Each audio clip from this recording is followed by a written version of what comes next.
Okay, I think most people have joined us. So, hi everyone. Thank you for joining us today.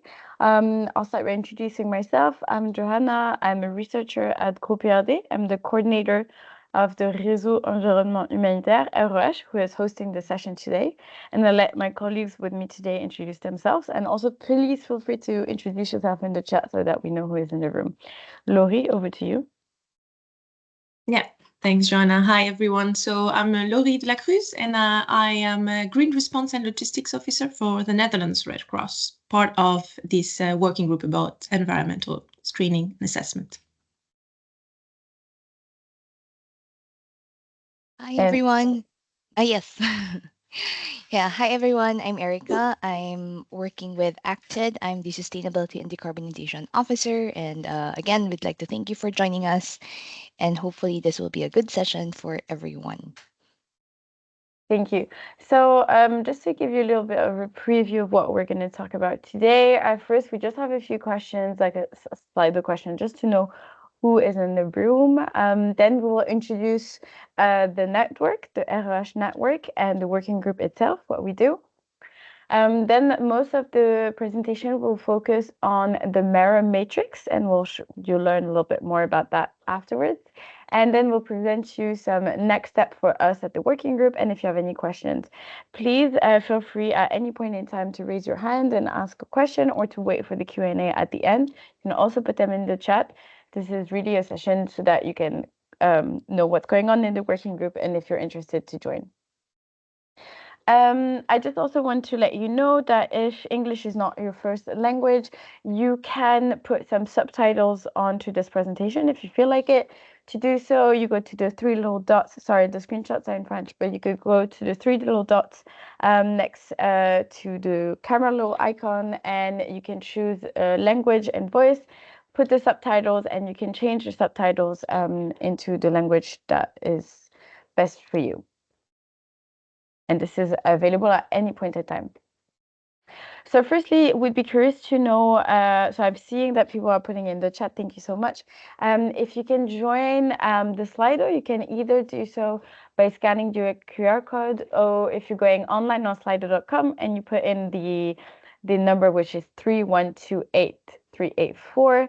And this is not going to disappear, but we just have a few questions for you. So firstly, so you can, again, either the QR code or the Slido.com and the code. It won't change. We will keep the same Slido for the whole session, so you can just keep it open. So first of all, we'd like to know where you're joining us from.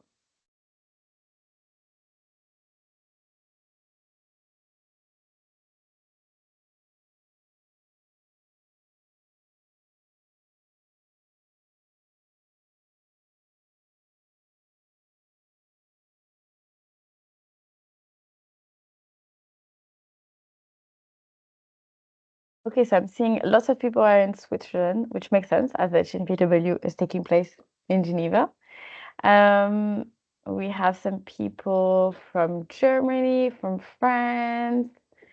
I'm seeing some people from Ukraine, Kenya, Tunisia.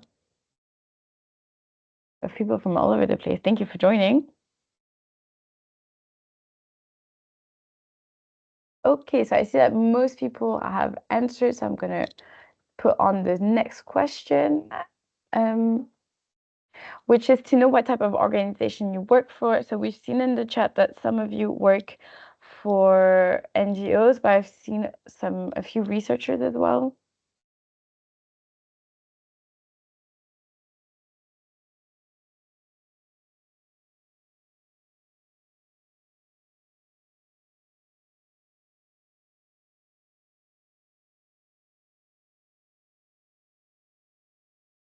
Okay, so we're seeing a big majority of NGO workers. And so the next question is quite related also to that. If you can tell us what best describes your role. These questions might seem a little bit weird, but they make sense a little bit later with regards to what we're going to present. But we'd like to know if you're either, well, you could be something else, but a technical advisor, or more of a program manager, or if you're something else. If you're something else, feel free to put it in the chat. I'm thinking, for example, of logistics people or any other people if you want to put in the chat, feel free to.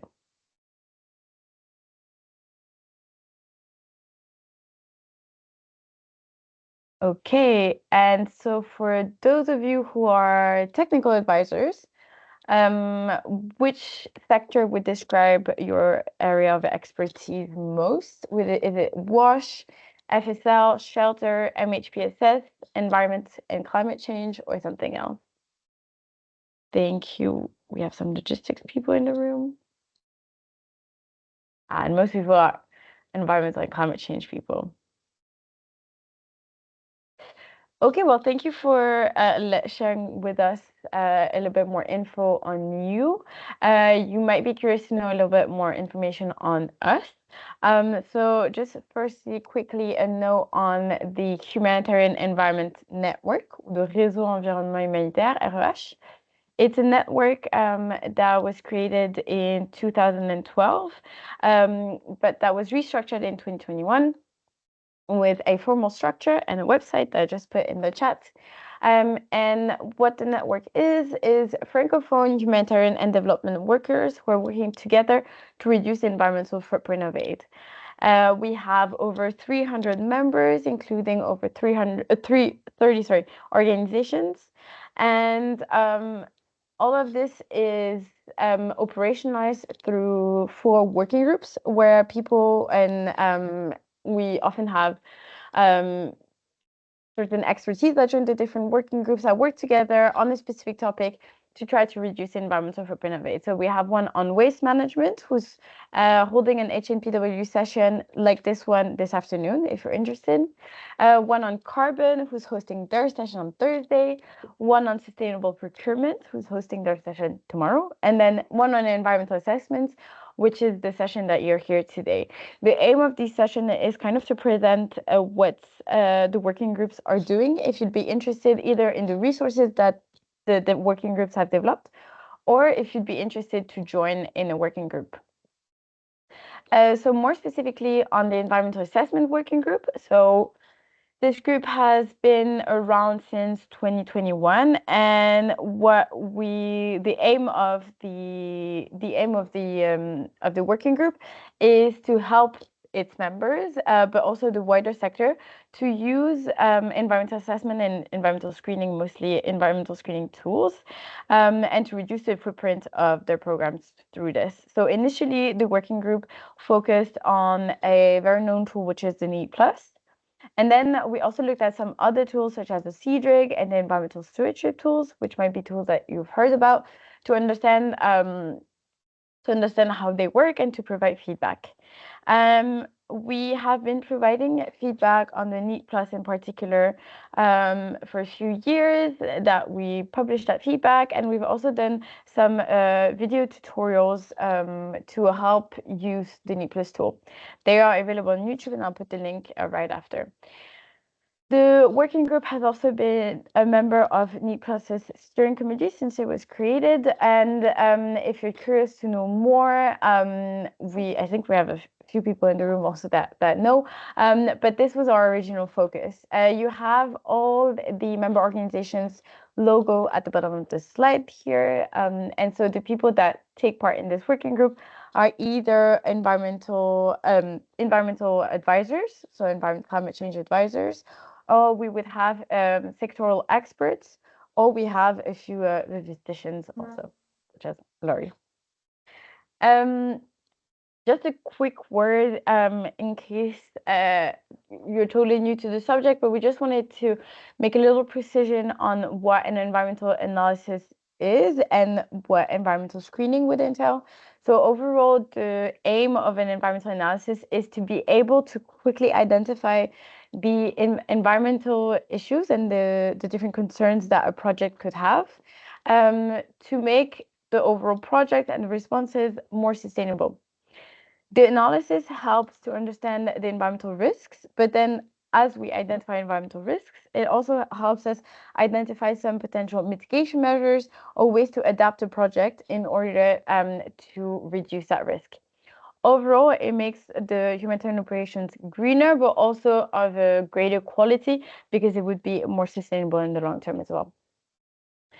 people who usually conduct an environmental screening, and we will only talk about screenings here today, would usually be either the programs or project managers, but they would also involve a wide variety of different actors, the sectoral advisors, and also a lot of other departments. Of course, logistics, but also all the departments can also be involved, for example, in budgeting for mitigation measures. So it targets certain people, but most people would be involved in an NGO at a project level to be able to conduct an environmental analysis. And an environmental analysis should be conducted when, at the time of proposal, when you know kind of the operations and the details of your project, but when you're still able to make some changes if a major risk comes up and that you need to mitigate it. So it's at this little window of time when it is most relevant to conduct an environmental screening. Sorry, I went a little bit fast. So what we're going to focus on today is the MERA matrix, which we'll explain in a few seconds a little bit more what it is. But just so you know what was the rationale behind the development of such a matrix, is that from the working group's analysis, the different screening tools that were available were not fully satisfied was not fully satisfying to our ways of working. And that was mostly at the part where the most important part is for beyond the analysis is the integration of mitigation measures at the project level. And we were getting feedback that this part was quite hard to really integrate into your project those mitigation measures, once you've done your analysis. So we've really seen that there was kind of a gap there or something that could help with the with an environmental screening tool, and so that is where the matrix kind of lies. And we also wanted to highlight the importance of involving different key stakeholders in a project in order to have a coherent and a relevant analysis with relevant mitigation measures at your project level. And we really wanted to highlight on this participatory and analytical process that combines not only the analysis, but also the integration of mitigation measures. So that is why we started to develop a multi-sectoral risk analysis matrix, which I'm going to let my colleagues introduce a little bit better now. Thanks, Joanna. So now we're going to talk about what is the MERA matrix. So again, the objective of the MERA, or the Multi-sectoral Environmental Risk Analysis Matrix, is to help project developers and technical advisors to become aware of the environmental risks that the project may entail, and again, to quickly come up with recommendations in order to mitigate the negative environmental impacts of their projects. So you will be hearing a lot of repetitions later on,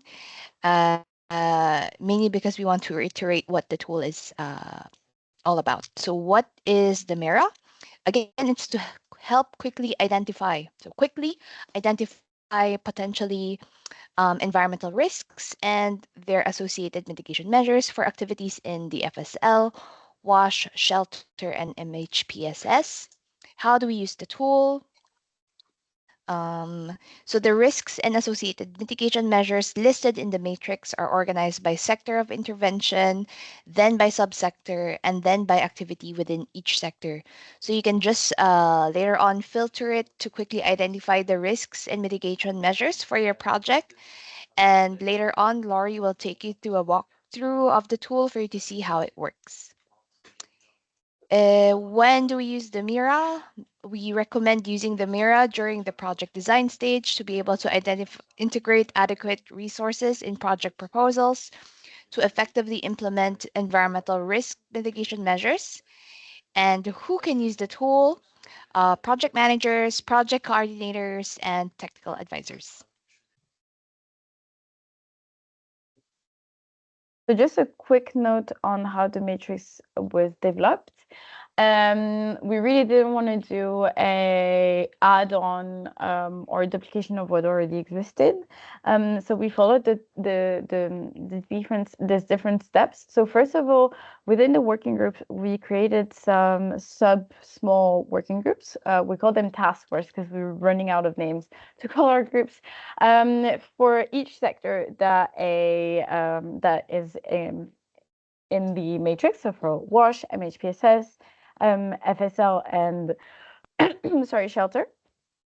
And what the first job was to review the content of what was already existing, the different tools. So really analyze the different tools already out there, see what is already in there, and kind of compile and take the best of the different tools in terms of environmental risks and mitigation measures.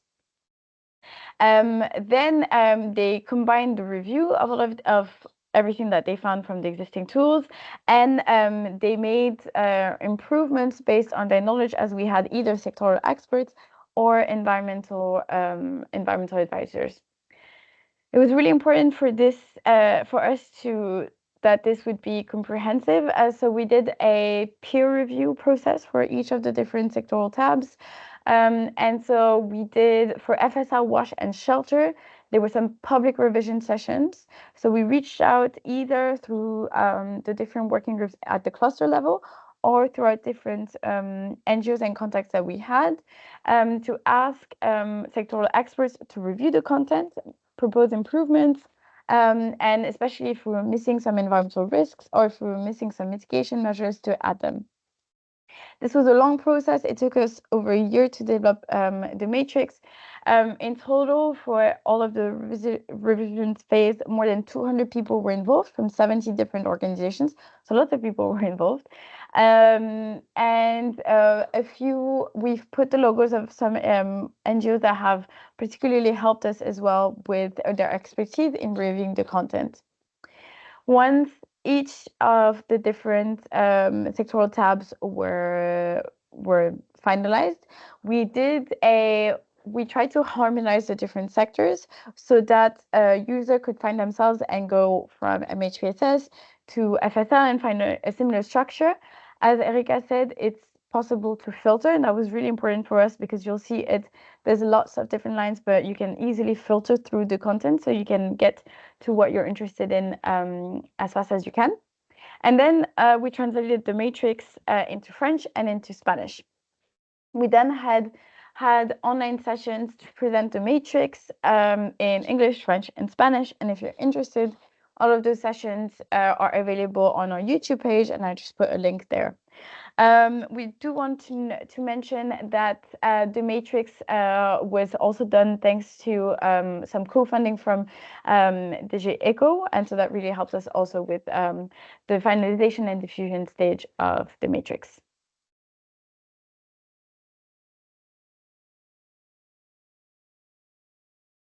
So the MERA is not a new tool, but a practical alternative. So the matrix does not replace other environmental screenings such as the NEAT+, EST, or the CEDRIG, but again, it can complement them.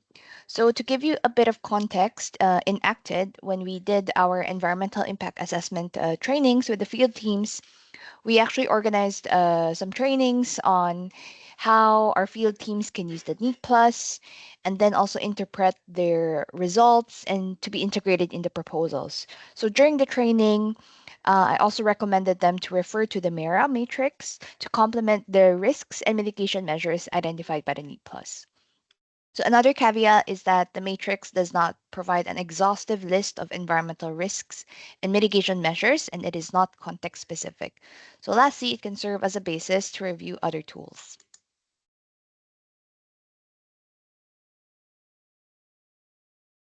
And like all other environmental screening tools, we also provide a recommended methodological approach in using the MERA. So we encourage you to organize a workshop first, gathering all key local stakeholders to contextualize your discussion. And then once environmental risks and corresponding mitigation measures are prioritized, the project team can also discuss how they can integrate it into the project design. And then you can also define the adequate resources to implement these mitigation measures, and then eventually integrate the measures with the associated budget in the proposal. So using the MERA, you will see later on that it is very, very easy. So first you open the corresponding sector tab, then you filter by subsector, stage, activity related to the planned project. Next, you select the priority environmental risks concerning your context. Since it's also in Excel, you can also do Control F, for example, and easily find the risks that you want to delve deeper into. Then you can select the most relevant mitigation measures for each of those risks. And then, if needed, since it's something that you can download, you can also add columns to the matrix to fit your needs to either do prioritization, etc. So I now turn over the floor to my colleague to also like go do the walkthrough of the mirror. Thanks. Thank you. Just before I pass it on to Laurie, and as you can prepare your screen, just so you know, I'm gonna put the link in the chat in a minute. You can access the MERA as an Excel sheet and download it in English, French, and Spanish. And we also have a presentation sheet. We basically delves a little bit more deep in the methodology if you have questions, and a little bit deeper in the suggested methodological approach that the working group recommends. So there's also some additional content to support your use of the MERA. And I'll pass it on to you, Laurie, for a little walkthrough. Thank you. So let me share my screen first. And let me show you, the matrix, what it looks like in reality. So I will be repeating a bit what Erica said, but and we'll do a bit of a demo in practice. So the first tab, so you see it's Excel file, simple, easy, very user-friendly. The first tab is the guided notes. So it's basically everything we've told you during this seminar, the why, the what, how to use it when, the methodology we propose, and also some contact details for you to give your feedback, where to find the things, and also some organization who helped to design these tools.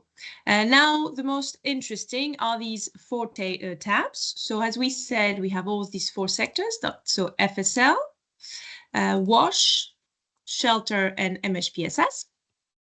And the last tab, just quickly to show you. So we've used, as we said, we did a lot of assessment. We checked, we do this desk review, and we used a lot of different tools that were already existing, not to reinvent the wheel or anything. And there were also peer reviews. So all the sources that we've been using and relevant tools that you could be using yourself, because again, this tool, you can embed it in a need plus exercise, but you can also use all these other tools the way you want. So you have a bit of a summary here. Now let's go to, let's say, so we said we, for example, have a project, proposal to design on FSL. So you go to the tab that you want. So let's say, for the sake of the exercise, that we want to do food security and livelihood. So you go to the appropriate tab, and then you will just do an exercise of filtering. Very simple. So I'm not an FSL expert, but let's say I have a program on income generating activities, business support.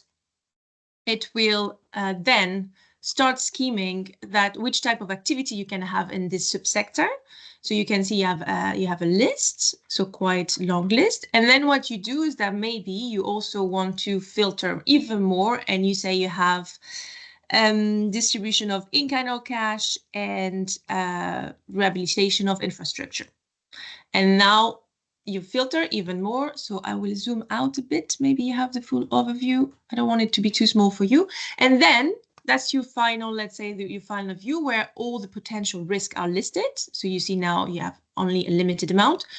And then this is when you need to decide, and you need to contextualize a little bit to adapt to your case. So you need to think what are maybe to prioritize also in terms of risk. So what is the likelihood of this risk to happen based on your context, based on where you are, based on your project.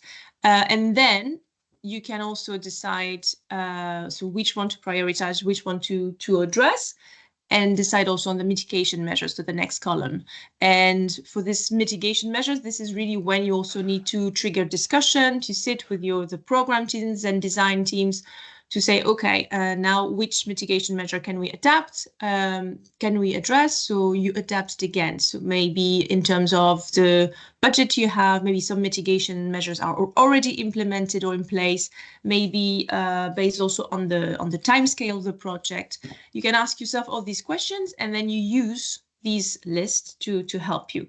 So, and how Erica mentioned, the last thing is that this is your tool. You will download it from the website, and then it's on your computer, and it's a simple Excel file that you can tailor, well, you can really have it tailor-made to your needs. So you can add columns, you can put maybe the budget in front of each thing, you can put if it's already implemented or not. You just really, you really adapt it to what you want it to be for you. Yeah, that's it. That was a quick demo, and you can do this for each sector. It works the same for WASH, shelter, and MHPSS. You just basically filter through and then discuss and take some decisions to have a plan. Thank you, Laurie. Just before we open up the floor for some questions, just to let you know kind of the next steps with regards to this. So we do want to emphasize that the matrix is collaborative. We've highlighted that we try to involve lots of people in the making of, but there's always ways to improve it. And we would really appreciate having users' recommendations and having your feedback on how it works, if you see things to improve. So you can either do so by contacting the working group via email, or on the same MERA page that you see where you have access to the different Excel file and the presentation sheet. Below, we have feedback forms in English, French, and Spanish where you can provide your feedback. And then we, depending on how much feedback we get, then we take it in and we make improvements to the matrix, and then we re-upload on the same page a new version of the Excel file. So do remember sometimes to go check if it's still the same version as yours that you've downloaded. And also just a note, because you might wonder why those were the sectors that are in the MERA matrix. So WASH, FSL, Shelter, and MHPSS. We started with the expertise that we had in-house in the working group, so the different sectoral expertise that we had. We do have a task force specifically on health and nutrition. So a tab will be added for health and nutrition in the following month. It has taken a little bit more time, but there will also be a health and nutrition tab that will be integrated into the MERA matrix in the months to come. And if you're interested, if you're a health specialist, if you're interested, please do reach out via email. We're always looking for a sectoral expertise. So I hope this was not too much of the same information again and again, and we hope that this was clear. I see that there's already a question in the chat, and you can also raise your hand. And so how does it link with Sphere Standard and I don't know what the acronym stands for. But I think if I'm taking the WASH tab, for example, when they did the selection, the first, like the review and the selection, I know that everything that was related to a Sphere Standard was kind of taking for granted, kind of. So they were like, because it is a Sphere Standard, then we can go a little bit up to the next level. But thank you, livestock in emergency. But you can refer to all the references at the end of the MERA matrix. And if there's something that we're missing, do feel free to send us an email. We can try to add it if it makes sense within the matrix. I don't know if my colleagues want to compliment.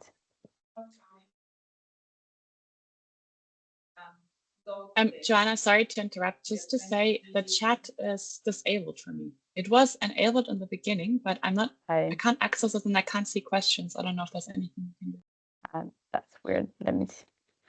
Yeah, I have the same, even though I have a presenter.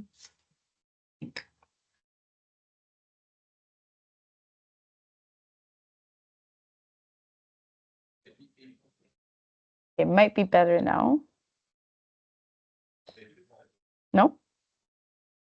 Yeah, I don't think it's so. Still no, yeah, it's still the same for me. Okay, so I'm going to try to fix this. If you have a burning question, you can raise your hand and I'll try to fix it and I'll pass it on to Laurie. Yeah. I guess it's easier this way. So old-fashioned, you just, step in and ask.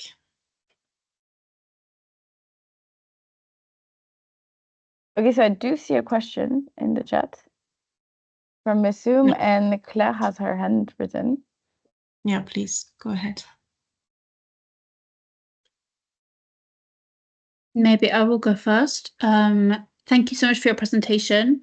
I wanted to know about the logistics integration in this framework. I think it's really interesting, but often logistics is left out, and it is the element of the supply chain is a very big contributor to the environmental impact of any response. So I would like to know if there's a plan to integrate that, or if that is something that the Sustainable Procurement Working Group is sort of owning and it will be separate. Thank you. Yeah, maybe I can take this one as I am a logistician myself. So I think it was our decision not to have a specific tab on it, because that was discussed at the beginning. Maybe we could have a specific tab for business support logistics. You will find mitigation measures that are to be dealt by with logisticians or that are really much about logistics. So it's embedded in each sector. I don't know if you had a second part of how could we be involved. The thing is, we really mentioned that we need to have a discussion. They need to have maybe a workshop organized with all the stakeholders. And I think that's a common problem throughout the project cycle, right? Logistics is somehow always a bit left behind. We need to have this discipline of involving everyone and discussing with everybody that is relevant around the table. But the matrix does have the element of logistics in it. So when the risks are listed and identified, the mitigation measures also consider logistics, if it answers your question. And if I can just add something, Laurie, to that, because it's very much a sectoral approach, the idea is as well that if the sectoral experts, that they need to reach out to their colleagues, so exactly what Laurie was saying. And so, as she was just saying, there are some things that are really specific to logistics, and so it won't be, not all the mitigations that are there are applicable by the sectoral experts, but they really need to involve everyone. So that was more the aim that we were looking for also for awareness raising, to highlight that even if you have a sectoral approach, well, it doesn't mean that you stop at your sectoral expertise, but that you need to talk to other people. So that was kind of also the idea behind it. I can read the question, and if you can, because I don't know if you guys can see the chat, but Masoom had a question saying, would you recommend the MERA be used as a standalone tool or in combination with other existing tools? And then another question is, environmental assessments are generally a participatory process. So how do you take the participatory aspects into consideration, such as community engagement? I can try to answer, and then you can compliment me if you want. So on your first part, Masoom, on if the MERA should be used as a standalone tool, what the MERA does is a basis for conversation for the risk and mitigation measures prioritization. So it's not going to do the analysis, so as a NEET Plus would do. So the NEET Plus would, if you're doing the first part of the environmental sensitivity, it would highlight the environmental sensitivity. Here, if you're not aware of them, you might think that it's not relevant. So we do recommend using it more as a combination to help with the discussion. So if a best case scenario would be if you already have an E-process environmental screening with the prioritized risk, then that would make it easier. I don't know if Laurie and Erica, you want to add on to this. And just on the second part, which is also related to what I just said, we're currently working on a SOP of how to conduct an environmental screening, where we develop a little bit more what approach we think is best to conduct environmental screening. So this should be out quite soon, and we also look at how to involve to do community engagement, because of course you might miss out on some major risks, or your mitigation measures might not be appropriate or relevant in your context if you don't take this into consideration. So that is also something that we are including in our SOP, which is going to come out very soon. It's supposed to be very short, and again will be appreciative of any feedback, but those are things that we try to question and try to come up with an answer from within the working group with each organization's different experiences with conducting environmental screening to kind of have a more standardized procedure, kind of. I don't know if Erica and Laurie, you want to add something? Yeah, thank you, Joanna. Maybe I can just reiterate a bit about how we are doing it in ACTED. So as I've mentioned earlier during the presentation, I was able to do a NEAT Plus training for the field teams. And what I did is that I also presented the MERA.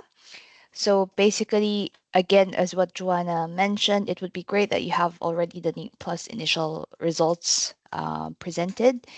And what I recommended the team to do is to really, like, as a team, look at the NEAT Plus results, because sometimes, because we ask them to use the NEAT Plus Excel, and so when the results of each sector module, when it appears, the recommendations are not really specifically linked to the activity. Like, you really have to read through all. It's like very exhaustive. So what I recommended them to do is, if they want an easy, I guess, straight to the point kind of thing, look at the NEAT Plus results, look for the keywords, the key themes and stuff, and then go through the MERA, do the Control F or do the filtering, and then like pick out either the risks, and then prioritize, or also look at also the different mitigation measures. So again, it's really kind of a complementary tool to what's existing out there. So yeah.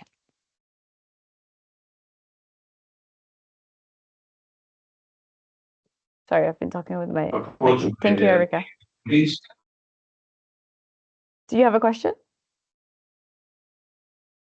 I don't know if that was on purpose or not. We have a question in the chat from Joanne, who asks, does it have a climate shock filter, i.e. type of disaster, make responses to floods or droughts or displacement have specific environmental risks?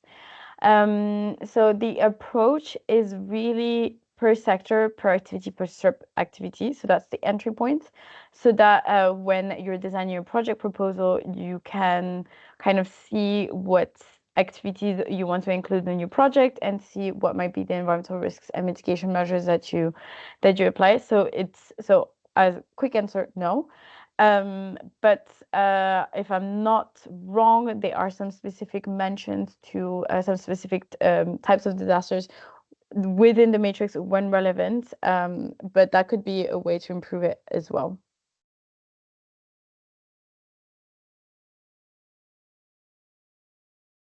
Then we have another question from Julie. Julie, I don't know if, because it's quite a long question, if you can unmute yourself, go ahead. Otherwise, I will read it out. But I'm not that good at reading from the chat, and it's quite a long question. No problem. I was asking the question also because I tried to use the MERA matrix, and then I took a step back, and I realized that actually I was using a very extensive, comprehensive document that on a technical matter, and there was a question about the standards, the sphere standard. We can read, for technical people, we can read the recommendation from technical experts. So we can read, you said it goes beyond standards, but we can read some specification that are coming from experts who were probably involved into the MERA matrix, but that raised a question on how could that be a common standardized document for all organizations, because we don't have necessarily the same strategic approach for certain sector, neither the same resource. So that's one. And then while using I didn't put it in the chat, but so that's an additional one. And then when I was using the MERA, also taking a step back, REH, we've been discussing a lot about NEAT Plus. You've been included into the NEAT Plus roadmap discussion. the issues were very clear with NEET Plus, as an example. It's technical. It requires a technical expert on climate and environment that organizations don't have access to very often. So there's a technical language issue. There's a length issue, because one of the blockages of the use of NEET Plus was this long list with many information. And there is an issue of contextualization. So that's, we discussed, we know. But now looking at MERA, again, very comprehensive, very complete, but we fall into the same issues, no? But that's fine, you know, that's a document with information that can be useful for many people, but then what are the next steps?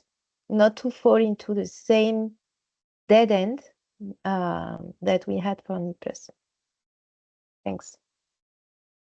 Thank you, Julie, for those really good questions. I let my colleagues jump in. Just in terms of next steps, I was just referring to this SOP. So we are putting down what we think should be the process in order not to fall into the same pitfalls. So I don't know how much that's going to be helpful. We hope it will be, but that's it's based on the process that some organizations are following internally, and they've started to test it out and had positive feedback. So that's what we're basing it on, really, to have the approach that you're just saying, to try to overcome those different steps. So I think it is an additional resource if needed, and it's really about the process that people should be following. So as you were saying, to avoid to fall in those like those pits. And then I don't know if my colleagues want to specify on the technical language. It was indeed done by technical experts, specifically to talk amongst themselves, kind of. So the way we, for example, for MHPSS, we asked them, okay, what would be, if you were discovering this, what would be your approach per activity? And so that's kind of what we followed for each sector, to be understood by their own sector. And that's also why we tried to put some cross-cutting issues throughout. But I do understand that that might be a little bit of a gap in, so that everyone would understand it. I don't know how we could address this. I don't know if Laurie or Erika, you want to add something?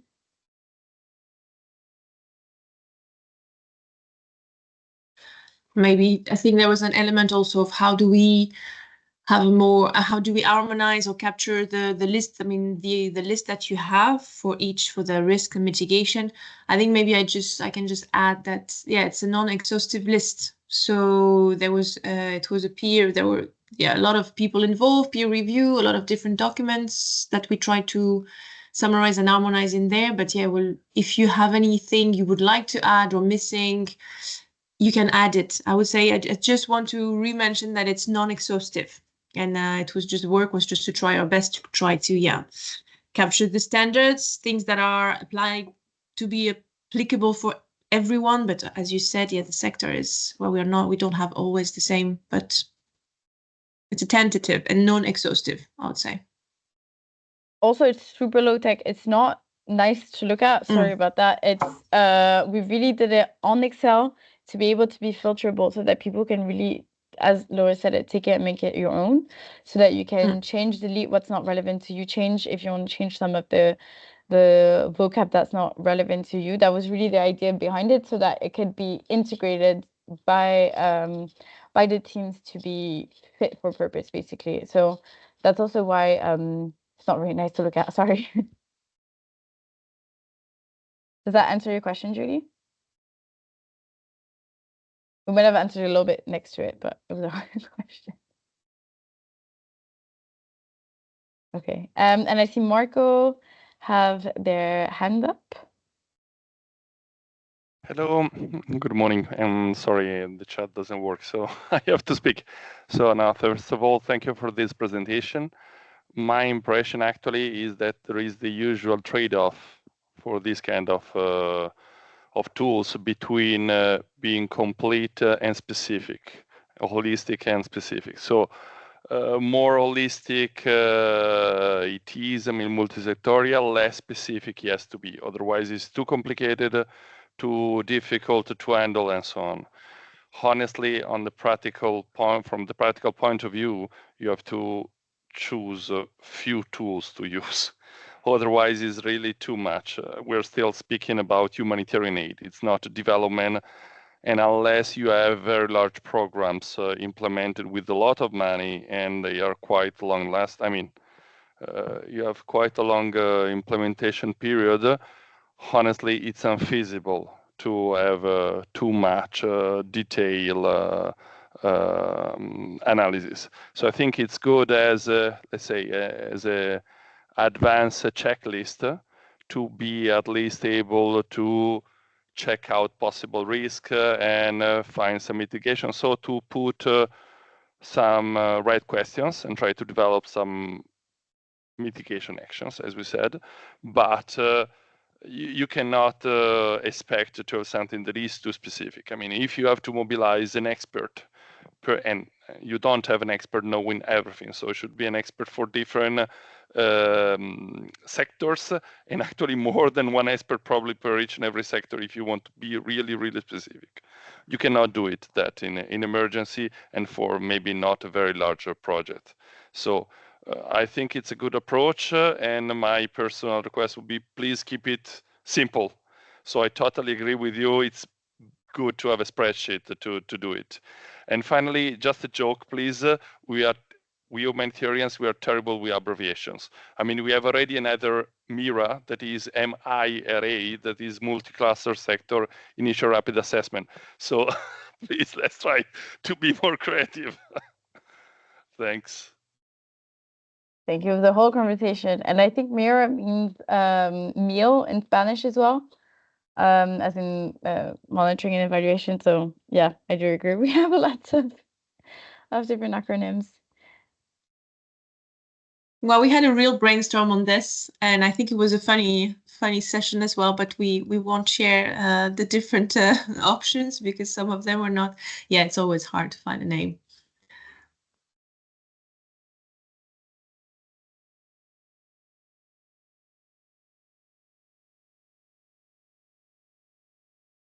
We do have a couple of minutes more if you have any more questions.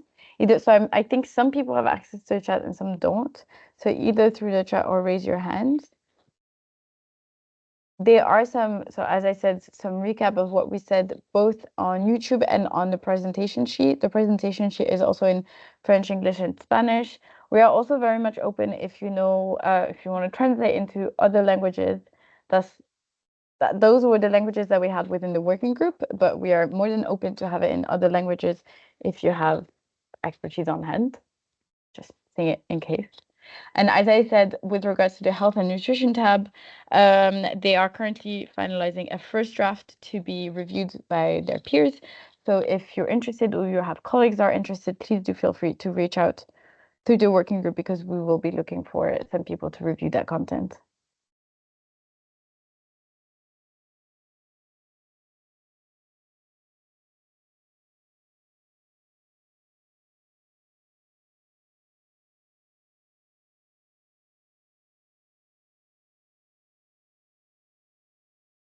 Well, I think that's it. So I do want to thank you. You have our email address right here. Oops, sorry. If you do want to reach out, and if you're interested also in taking part into the working group, you can also send us an email. We're also open. You can also join the REH. It's very simple on the website to have all our information, and we will share the minutes and the recording of this session and all the other sessions of the REH with you in case you're interested as well. Thank you so much. Thanks, everyone. Have a nice day. Thank you so much. Bye-bye. Oh, Johanna. Oh, no. Thank you. Thank you. Thank you. Bye.